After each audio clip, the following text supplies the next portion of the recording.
अस्सलाम वालेकुम नाजरीन, आज 12 अक्टूबर 2021 है और नाजरीन आज की इस वीडियो का मौजू इंतहाई अहमियत का हामिल है। इसलिए इस वीडियो के कंटेंट के लिए आपकी खुसूसी तवज्जो का मुत्तकाजी हूँ। नाजरीन, ये जो थंबनेल आप देख रहे हैं उसको पूरी तरह समझने और कंसीव करने के लिए एक मिसाल देना और एक बैकग्राउंड आपकी खिदमत में पेश करना ज़रूरी है, क्योंकि मेरे ख्याल के मुताबिक उस बैकग्राउंड को बयान किए बगैर इस मंतकी नतीजे तक पहुंचना कतई तौर पे मुमकिन नहीं है कि नए DG ISI की जो तकर्रुरी है उस हवाले से नोटिफिकेशन के जारी होने में गलती आखिर किसकी है। नाजरीन, यकीनन आपको याद होगा कि नवंबर 2019 में army chief general Qamar Javed Bajwa साहब की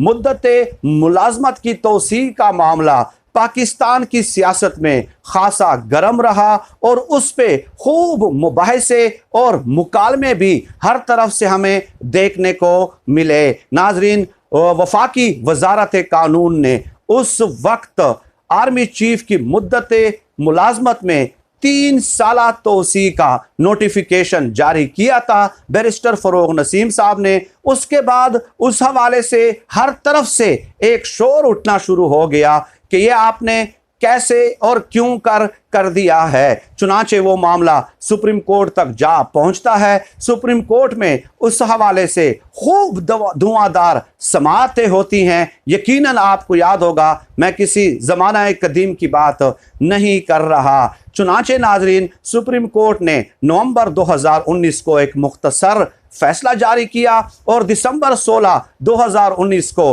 तफसीली फैसला जारी किया और उस फैसले में ये लिखा गया कि आईन में कहीं भी जिक्र नहीं है 4 चीज़ों का, यानी कि 4 जो आईनी सुकम थे वो उस फैसले से हमारे सामने आते हैं। एक तो ये कि आईन में आर्मी चीफ की एक्सटेंशन का कोई जिक्र और कोई क्राइटेरिया मौजूद नहीं है। दूसरा, आर्मी चीफ की मुद्दते मुलाजमत का आईन में कोई जिक्र नहीं है।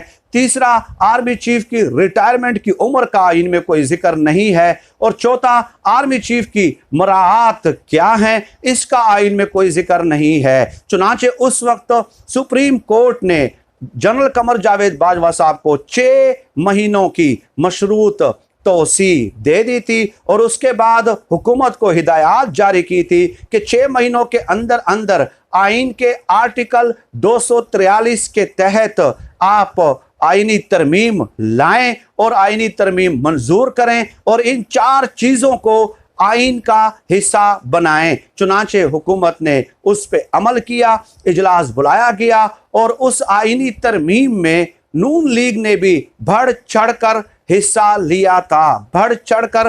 लिया था, जिसकी वजह से उन पे खूब तनकीद की गई थी। अब नाजरीन, चूंकि आर्मी चीफ की तोसी के हवाले से उस वक्त बहुत ज़्यादा शोर उठ गया, तो उसके बाद मामला सुप्रीम कोर्ट गया और 4 आईनी सुकम हमारे सामने आए। लेकिन 22 जुलाई 2010 को यूसुफ रजा गिलानी साहब ने तोसी दी थी जनरल कियानी को। उस वक्त कभी आपने सुना था कि किस कानून के तहत आपने जनरल कियानी साहब को तोसी दी थी? उस वक्त क्या इतना शोर उठा था? नहीं उठा था ना। तो एक शोर उठता है, उसके बाद मामला मुख्तलिफ फोरम्स पे चला जाता है और कई आईनी सुकम आ जाते हैं और तमाम तर शोर जो हैं वो इसी दौरे हुकूमत में आपको उठते हुए दिखाई दे रहे हैं। अब नाजरीन आते हैं, सेम यही सिचुएशन है, यही सूरत हाल जो है ना अभी DG ISI की तकर्रुरी के नोटिफिकेशन के हवाले से भी स्टिल एग्जिस्ट करती है।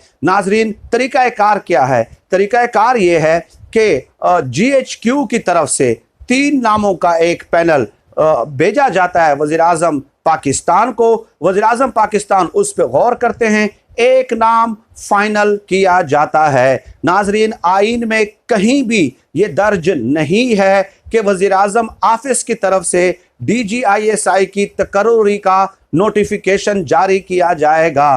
कहीं भी ये दर्ज नहीं है। अगर कहीं है तो आप मेरी रहनुमाई कर दें। जो भी ये वीडियो सुन रहा है, मुझे आप गलत साबित कर दें। मैं अपने तबसरे और तज्जिए से दस्तबरदार हो जाऊंगा। नाजरीन, ये जो है इसलिए आइन में उनके नोटिफिकेशन का भी जिक्र नहीं है कि DG ISI की मुद्दत कोई स्पेसिफाई नहीं है कि कितनी मुद्दत के लिए उन्हें DG ISI मुकर्रर किया गया है, क्योंकि आर्मी चीफ और वज़ीर आज़म किसी भी वक्त मिलके 2 महीने बाद, 3 महीने बाद, 1 महीने बाद दोबारा मुशावरत कर सकते हैं और नए DG ISI की तकर्री भी हो सकती है। इसलिए पब्लिकली वज़ीर आज़म ऑफिस की तरफ से कभी भी आइन का ये तकाजा नहीं है कि नोटिस जारी किया जाए, और ना ही ये पाकिस्तान में रिवायत है। नाजरीन, रिवायत ये है, रिवायत कि वज़ीर आज़म के नाम से खबर चलेगी अखबारात में भी और टीवी पे भी कि वज़ीर आज़म पाकिस्तान ने नए आर्मी चीफ का, नए DG ISI का तकर्रुर कर दिया है। ये भी आईनी तकाजा नहीं है, याद रखें, ये पाकिस्तानी सियासत की रिवायत है। और नाजरीन, माजी में जो हमने देखा है, हमेशा हर DG ISI के तकर्रुरी में ऐसा हुआ है कि ISPR की तरफ से सिर्फ एक प्रेस रिलीज जारी की जाती है और ये आर्मी की रिवायात का हिस्सा है। अगेन मैं अर्ज कर दूं कि ये भी आइन में नहीं है कि ISPR की तरफ से प्रेस रिलीज जारी की जाएगी, लेकिन हर इदारे की चंद रिवायात होती हैं और उसी रिवायात पे अमल करना होता है। आपको याद होगा कि पब्लिक अकाउंट्स कमेटी का जब चेयरमैन लगाना था तो अपोजिशन ने मुतालबा किया था कि चूंकि अपोजिशन लीडर शहबाज शरीफ साहब हैं, इसलिए पब्लिक अकाउंट्स कमेटी का चेयरमैन उनको होना चाहिए। उस वक्त फिर जब बहस शुरू हुई तो ये हकीकत सामने आई कि आइन में तो ये दर्ज ही नहीं है कि पब्लिक अकाउंट्स कमेटी का जो चेयरमैन होगा वो अपोजिशन लीडर होगा।